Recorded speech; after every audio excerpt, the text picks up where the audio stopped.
Shalom, selamat sahabat saudaraku yang kasih dalam Tuhan. Kita patut bersyukur kepada Tuhan kita karena Allah kita maha baik. Sebelum kita mendengarkan sabda Tuhan ini, saya mengundang kita untuk berdoa sejenak.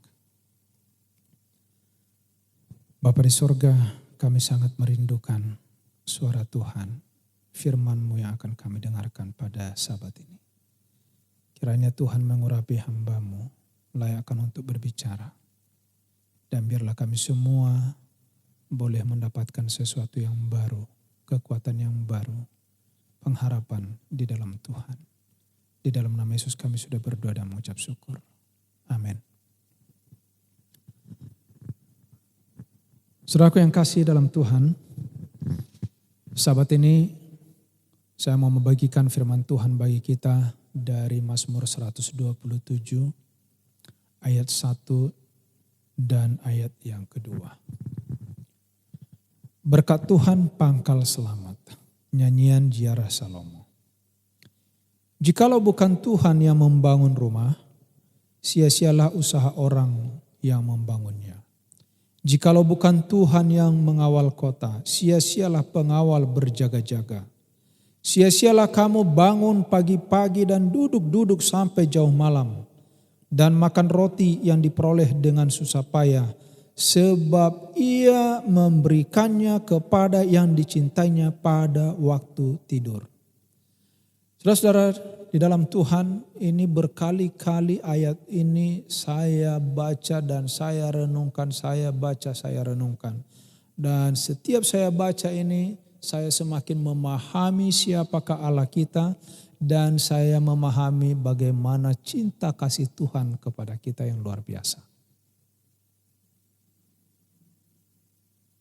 Pekabaran apa yang penting untuk saat ini, saudara? Dalam suasana yang sedang panik sekarang ini, pekabaran apa yang dibutuhkan? Saudaraku yang kasih dalam Tuhan. Saya mendapatkan beberapa kali dalam postingan. Saya baca sedikit. Ini baru saja diulang lagi diposting kepada saya. Kalau memang kebersihan bisa mencegah corona, mungkin Italia tidak akan gemetar corona oleh karena Italia termasuk negara terbersih di Eropa. Kalau saja panas bisa membunuh corona, mungkin Iran tidak akan goncang karena Iran adalah negara gurun yang panas. Kalau memang kehati-hatian bisa mencegah corona, dibuat di sini, mungkin Pangeran Charles tidak akan terpapar COVID-19 karena hidupnya yang hati-hati dan terjaga. Dan berikutnya. Apa artinya saudaraku yang kasih dalam Tuhan? Di dalam kesimpulannya, bahwa sebenarnya kehidupan manusia adalah rahasia. Tetapi itu tidak hanya sepenuhnya di dalam rencana Tuhan. Karena manusia juga mempunyai pilihan dalam hidupnya. Saudaraku yang kasih, usaha manusia tidak ada yang abadi. Kalau saya ambil kesimpulan dari semua apa yang ditulis tadi ini, yang diposting berkali-kali ini, apapun usaha manusia tidak ada yang abadi. Justru lebih banyak yang dilakukan oleh manusia itu gagal dan mengakibatkan penderitaan. Itu sebabnya di dalam kitab Yeremia pasal 17. Yeremia pasal 17, saya yakin ada yang mungkin sudah menghafal ayat ini dan mengetahui ya, apa yang tertulis di dalam ayat ini. Dikatakan begini. Ayat yang kelima, beginilah firman Tuhan. Terkutuklah orang yang mengandalkan manusia, yang mengandalkan kekuatannya sendiri, dan yang hatinya menjauh daripada Tuhan. Saudaraku yang kasih dalam Tuhan, kita ini adalah buatan tangan Tuhan. Kita ini hasil karya Tuhan. Tentu yang lebih peduli dalam hidup kita ini, tentu yang lebih tahu segalanya hidup kita ini adalah Tuhan.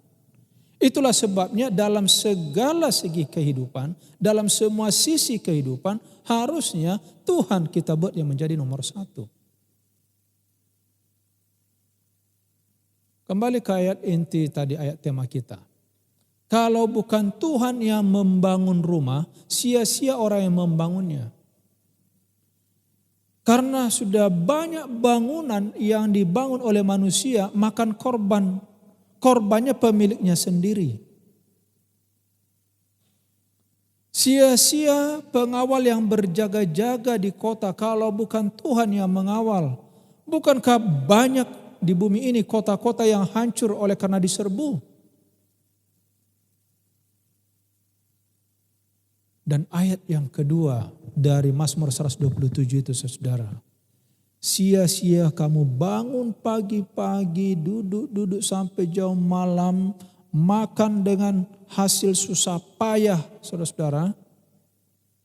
Tapi Allah menyediakan roti bagi orang yang dikasihinya selagi tidur. Itu sebenarnya satu pengharapan bagi saudara dan saya di saat-saat seperti sekarang ini. Saudara yang kasih dalam Tuhan, sebanyak apapun engkau tumpuk sekarang ini, dengan usahamu, dengan keyakinanmu, dengan kemampuanmu, saudaraku, tidak menjadi jaminan keselamatanmu. Tuhan mengajar kita untuk bersedia. Tetapi bukan mengandalkan manusia. Tuhan merindukan kita untuk tetap bersedia, tetapi bukan mengandalkan kekuatan kita, harta kita yang kita kumpul dan lain sebagainya. Bukan saudara. Ini menjadi bahan perhatian buat kita. Kita belajar kepada Nimrod. Nimrod seorang yang bertubuh besar di zamannya. Bila mana kita membaca Kejadian pasal yang ke-11, dia adalah seorang yang tangguh di zamannya. Di dalam Kejadian pasal 11 ayat 1 sampai 4. Adapun seluruh bumi satu bahasanya dan satu logatnya. Maka berangkatlah mereka ke sebelah timur dan menjumpai tanah datar di tanah Siniar. Lalu menetaplah mereka di sana. Ayat yang ketiga. Mereka berkata seorang kepada yang lain, marilah kita membuat batu bata, membakarnya baik-baik. Lalu bata itulah dipakai mereka sebagai batu dan tergala-gala sebagai tanah liat. Ayat 4. Juga kata mereka, marilah kita mendirikan bagi kita sebuah kota dengan sebuah menara yang puncaknya sampai ke langit. Dan marilah kita cari nama supaya kita jangan terserak ke seluruh bumi. Peristiwa apa ini sebenarnya saudara? Karena sebelumnya bumi ini sudah dibinasakan dengan air bah. Manusia yang kurang percaya itu atau tidak percaya itu kepada firman Tuhan bahwa tidak akan ada lagi air bah. Mereka mau membangun sebuah tempat di mana mereka merasa akan aman dan mereka tidak akan dihantui oleh air bah. Mereka membangun yang namanya Menara Babel. Saudara-saudaraku yang kasih dalam Tuhan, apa yang terjadi? Manusia merancang, Tuhan yang menentukan. Di dalam ayat yang kelima, lalu turunlah Tuhan untuk melihat kota dan menara yang didirikan oleh anak-anak manusia itu. Dan ia berfirman, mereka ini satu bangsa dengan satu bahasa untuk semuanya. Ini barulah permulaan usaha mereka. Mulai dari sekarang apapun yang mereka rencanakan, tidak ada yang tidak akan dapat terlaksana. Ayat 7, baiklah kita turun dan mengecobalaukan di sana bahasa mereka, sehingga mereka tidak mengerti lagi bahasa masing-masing. Demikianlah mereka diserahkan Tuhan dari situ ke seluruh bumi. Dan mereka berhenti mendirikan kota itu. Itulah sebabnya sampai sekarang nama kota itu disebut Babel, karena disitulah dikacau balaukan Tuhan, bahasa seluruh bumi, dan dari situlah mereka diserahkan Tuhan ke seluruh bumi. Makanya sering kita kalau orang lagi ribut, kalau kacau, ini udah Babel ini udah Babylon kata orang luar sana. Saudara-saudara yang kasih dalam Tuhan, ini pelajaran penting buat kita hari ini. Di saat seperti ini, siapakah yang saudara andalkan? Saya yakin kepanikan demi kepanikan, ketakutan demi ketakutan akan terjadi. Apakah itu menghalangi kita untuk berbuat sesuatu yang baik? Saudaraku, saya melihat Tuhan sedang mengasingkan kita sekarang untuk berbenah diri. Kita ini sedang dibuat latihan menghadapi hari-hari yang lebih dahsyat lagi kemudian hari. Dan inilah saatnya kita untuk belajar berbagi, belajar memberi perhatian, belajar untuk mengampuni, belajar untuk menolong satu dengan yang lain. Kekhawatiran kita, saudaraku, itu sebenarnya membuat seolah-olah kuasa Allah tidak mampu untuk menolong. Saudaraku yang kasih, Tuhan sudah menyampaikan tadi melalui Raja Daud bahwa ada orang yang kerja dari pagi sampai malam makan dengan susah payah, tetapi dia memberi makan orang yang percaya kepadanya selagi tidur, saudara. Kita istirahat, tapi Tuhan sediakan. Jangan pernah meragukan janji Tuhan. Dan jangan pernah membatasi kuasa Allah di dalam diri saudara dan saya, di dalam rumah tangga saudara dan saya, jangan. Karena barang siapa yang menyimpan, sama seperti orang yang menyimpan 1 talenta itu diambil daripadanya. Yang Tuhan mau adalah apa yang dipercayakan itu kita harus gunakan, saudara. Dan saudara tahu bagaimana pengalaman dari perumpamaan talenta yang dipercayakan itu, yang 5 dia melakukannya kembali 5. Yang 3 dia melakukan kembali 3. Tapi ada orang yang hanya kerjanya bersungut-sungut. Seolah-olah tidak mampu. Dia meragukan kemampuannya. Dia meragukan kasih Tuhan. Dan akhirnya apa yang ada padanya pun diambil oleh Tuhan. Saudaraku yang kasih. Mazmur 24 ayat 1. Firman Tuhan. Tuhanlah yang empunya bumi serta segala isinya. Dan dunia serta yang diam di dalamnya. Saudara jangan lupa, Tuhan yang empunya bumi ini, yang empunya yang semua ada di dalam dunia ini. Bahkan saudara dan saya, Tuhan yang punya. Sekali lagi seperti pelajaran sekolah sahabat kita, ini hanya dapat diterima, difahami kalau kita punya iman. Tidak ada iman, tidak akan ada pengertian. Sekarang sedang dibuktikan saudara punya iman atau tidak. Atau hanya sekedar selama ini memiliki agama. Saudaraku sekali lagi jangan kita sesat. Karena bukan sekedar kita baca firman ini, tapi perlu kita fahami. Itu sebabnya Wahyu 1 ayat 3 kata makarios itu, kata berbahagia itu. Berbahagia, berbahagia. Orang yang membaca, orang yang mendengar, orang yang melakukan. 3 itu tidak bisa dipisah, saudara. Orang yang membaca benar, puji Tuhan. Sudah saudara baca Alkitab, puji Tuhan.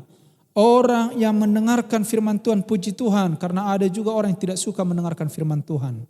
Tetapi jangan lupa, 3 hal tidak bisa dipisah. Yang terakhir, berbahagialah orang yang melakukan apa yang tertulis dalam kitab nubuat ini. Kenapa?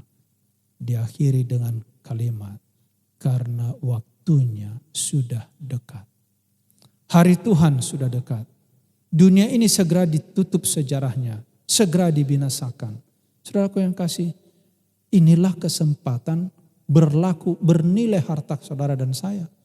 Inilah waktunya berlaku kemampuan saudara dan saya. Inilah waktunya berlaku apa yang kita buat. Besok lusa kalau sudah tidak ada lagi kesempatan itu, saudaraku. Untuk apa? Walaupun ada di depan mata kita. Saudara-saudara yang kasih, salah satu tanda orang akhir zaman ini adalah banyaknya pembual. Mari kita baca Alkitab kita 2 Timotius pasal 3 ayat yang kedua. Kitab 2 Timotius pasal 3 yang kedua apa dikatakan? Janganlah mereka memfitnah, janganlah mereka bertengkar, mereka hendak selalu ramah dan bersikap lemah lembut terhadap semua orang. Ya. Saudaraku yang kasih, ya, kita harus bisa menjadi orang-orang, 2 Timotius ya 3 ya ayat yang kedua. Manusia akan mencintai dirinya sendiri dan menjadi hamba uang. Mereka akan membual dan menyombongkan diri, mereka akan menjadi pemfitnah, mereka akan memberontak terhadap orang tua dan tidak tahu berterima kasih dan tidak mempedulikan agama. Saudaraku yang kasih dalam Tuhan, sekarang ini ada banyak orang lebih meninggikan persiapan mereka untuk diri mereka secara jasmani daripada memikirkan keselamatan secara keseluruhan. Sekarang ini ada banyak orang yang hanya risau dengan apa yang mau dia makan nanti dan lusa. Gantinya dia sedang berdiri saat ini mempertanggungjawabkan apa yang dia terima dari Tuhan untuk boleh dibagikan. Makanya waktu Yesus datang, pertanyaan yang pernah disampaikan oleh Yesus, oleh orang banyak kepada Yesus. Pada waktu Yesus katakan, pada waktu aku lapar engkau memberi aku makan. Pada waktu aku haus engkau berikan aku minum. Waktu aku telanjang engkau memberikan aku pakaian. Waktu aku di penjara engkau melawat. Lalu ditanya, kapan kami lakukan? Apa yang kau lakukan kepada saudaraku yang paling kecil sekalipun, engkau sudah lakukan kepada aku. Jawab sekarang saudara, apa yang saudara lakukan kepada orang lain? Apa yang saudara sudah lakukan kepada orang yang terkecil sekalipun di mata Tuhan? Jawab sekarang sekiranya itu di hadapan Yesus saudara sedang berdiri. Ada saudara lakukan? Kalau sudah, puji Tuhan. Itulah yang terbaik saudara. Kalau belum, tidak ada kata terlambat. Buka hatimu sekarang kepada Yesus. Mari kita buka hati kita kepada Tuhan. Saudara-saudaraku yang kasih dalam Tuhan. Boleh kita berdalih, kita membual dengan berbagai alasan.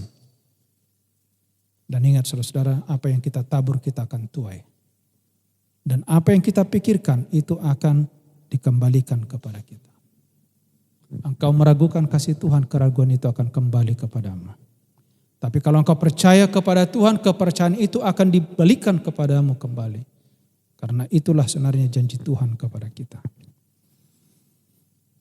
Saudara-saudara yang kasih, bangunan sebesar apa, harta sebanyak apa, kemampuan sebesar apa, tidak menjamin keselamatan kita. Sama seperti tembok Jeriko yang begitu tebal, yang pada zaman itu cukup diagungkan. Dan Tuhan merobohkan tembok itu di luar akal pikiran manusia. Bukan dengan kekuatan, bukan dengan keperkasaan, tetapi dengan kuasa Tuhan, saudara. Hanya dengan orang Israel disuruh, inilah namanya penurutan, ketaatan kepada firman Tuhan. Pada waktu Tuhan menyuruh bangsa itu, kamu cukup berjalan 1 kali hari pertama, diam saja. 2 kali hari kedua, 3 kali, dan hari yang ke-7 kamu berjalan 7 kali, dan terakhir kamu harus tiupkan trompet yang keras, dan disitulah tergoncang itu batu-batu yang luar biasa. Semua hancur saudaraku, semua roboh tanpa kuasa manusia. Inilah nilai iman, inilah nilai kuasa. Saudaraku yang kasih, saya mengetuk pintu hati kita. Buka hatimu kepada Tuhan, jangan keraskan. Buka hatimu melihat kebutuhan-kebutuhan di sekitarmu. Jangan keraskan, jangan tutup pintu untuk kebaikan. Karena Tuhan akan memberikan kepadamu satu kemenangan yang luar biasa di luar kemampuan manusia. Yang tidak terpikirkan oleh manusia sekalipun yang terhebat di dunia ini. Karena itulah namanya mukjizat. Itulah namanya kuasa Allah yang mau Dia sediakan bagi kita. Inilah kebutuhan orang di zaman sekarang. Yosua 6, kitab Yosua, pasal yang ke-6, ayat yang kedua. Apa kata firman Tuhan? Saudaraku yang kasih, ya, ini untuk menguatkan kita.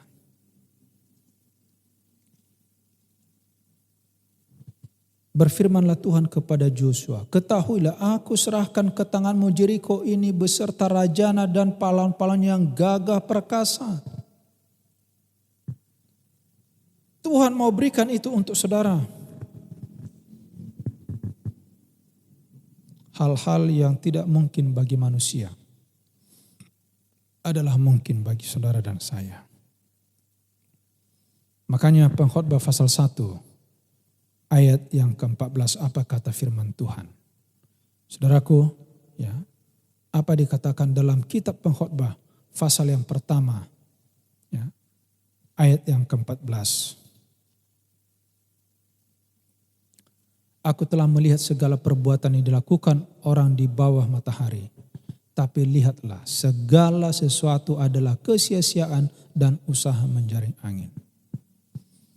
Oleh sebab itu saudaraku yang kasih dalam Tuhan, saya mau kembali kepada ayat tema kita hari ini. Berkat Tuhanlah pangkal selamat. Jikalau bukan Tuhan yang membangun rumah, sia-sia usaha orang yang membangunnya. Jikalau bukan Tuhan yang mengawal kota, sia-sialah pengawal berjaga-jaga. Sia-sia kamu bangun pagi-pagi, duduk-duduk sampai jauh malam, makan roti yang diperoleh dengan susah payah. Sebab Ia, Allah kita, memberikannya kepada yang dicintainya pada waktu tidur. Inilah pemberian Tuhan, Yehovah Jireh. Saudara-saudara, mudah-mudahan dengan firman Tuhan yang singkat ini, saya rindu kita memiliki sekarang satu kerinduan berbuat yang baik. Karena itu tidak akan hilang, tetapi itu akan dilipat gandakan kepada saudara dan saya. Sekali lagi jangan keraskan hati saudara. Mari kita berbenah.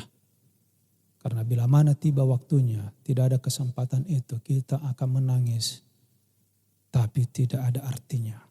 Kita menyesal tidak ada artinya. Dan kalau saudara pun lakukan sekarang ini yang terbaik, saudara tidak kehilangan kebaikan itu. Karena Tuhan akan menyediakannya. Tuhan kiranya memberkati kita. Mari kita bersatu dalam doa. Bapa di sorga, kami puji muliakan Tuhan. Terima kasih firman-Mu yang telah Engkau sampaikan kepada kami. Engkau adalah yang menyediakan segala sesuatu. Engkau pemilik segala sesuatu. Dan Engkaulah yang bisa menyelamatkan dan memelihara yang tidak akan sia-sia. Oleh sebab itu Bapa, tilik hati kami semuanya, umat-Mu dimanapun mereka berada. Buka hati kami, buka telinga kami, buka tangan kami. Kiranya kami boleh melangkahkan kaki kami, berbuat yang terbaik selagi ada kesempatan. Segala keraguan ya Bapa dalam segala keperluan kami mau serahkan ke tangan-Mu. Karena kami percaya Tuhan tidak mau Engkau dipermalukan oleh karena keterbatasan kami. Tapi Tuhan mau dimuliakan melalui kehidupan kami.